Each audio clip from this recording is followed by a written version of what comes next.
হাতজোড় করে সৃষ্টিকর্তার কাছে কি প্রার্থনা করছেন তিলক ভার্মা? হয়তো তিনি ধন্যবাদই জানিয়েছেন নিজের ক্যারিয়ার সেরা ইনিংসের দিনে সৃষ্টিকর্তাকে তার পাশে থাকায়। দক্ষিণ আফ্রিকার বিপক্ষে সেঞ্চুরিয়নের মাঠে বিধ্বংসী সেঞ্চুরির একটা নক, বাউন্ডারি তাণ্ডবে রীতিমতো কাঁপিয়ে তোলা ময়দানে একটা বিশ্ব রেকর্ডেও তো ভারত হাত লাগায় তার ইনিংসের জোরেই। রুদ্ধশ্বাস যেই ম্যাচ জিতেই শেষ পর্যন্ত মাঠ ছাড়া ম্যান ইন ব্লুরাজে এখন 200 রান তোলার মাস্টার।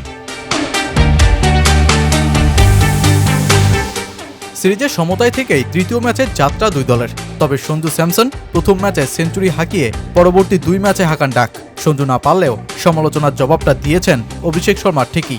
ক্যারিয়ারের প্রথম সিরিজেই টি-20 শতক হাঁকানো অভিষেক টানা 3 ম্যাচে 2 অঙ্কের ঘরও টপকাতে পারেননি, কিন্তু সেঞ্চুরিয়নে ঠিকই খেলে বসলেন 25 বলে 50 রানের একটা ইনিংস। অভিষেককে সঙ্গ দিয়েছেন ব্যাটিংয়ে প্রমোশন হওয়া তিলক ভার্মা। সূর্যকুমার যাদব নিজের 3 নং ব্যাটিং পজিশনটাকে ছেড়ে সুযোগ দিয়েছেন তিলককে, আর ওয়ানডাউনে ফের সুযোগ পেয়েই ক্যারিয়ার সেরা ইনিংস হাঁকিয়ে বসেন তিনি। 56 বলে 107 রানে অপরাজিত থাকা তিলক হাঁকিয়েছেন 7 ছক্কা, দলকে নিয়ে গেছেন 219 রানের ঘরে। হাইস্কোরিং যে ম্যাচে এরপর তাণ্ডবলীলা শুরু দক্ষিণ আফ্রিকারও। ডেভিড মিলার ও ট্রিস্টান স্টাফস স্লো ইনিংস খেললেও হেনরি ক্লাসেনের মারকুটে ইনিংসে তখন জয়ের স্বপ্নেই ছিল দক্ষিণ আফ্রিকা।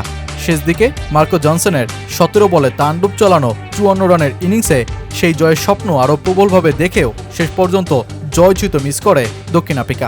11 রানে পিছিয়ে থেকেই বরণ করতে হয় দলটাকে পরাজয়। অবশ্য যেই ম্যাচে মার্কো জনসন একটা রেকর্ডে নিজের নাম তোলেন।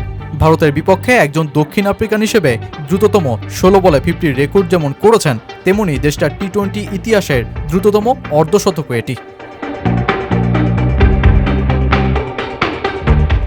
সেঞ্চুরিয়নের মাঠে ভারতের তাণ্ডবলীলা যে ম্যাচে সেঞ্চুরিতেই টিম ইন্ডিয়া একটা বিশ্ব রেকর্ডও করে বসেছে। টি-20তে টিম ইন্ডিয়া যেন 200+ স্কোরকে একটা মামুলি ব্যাপারই বানিয়ে বসেছে।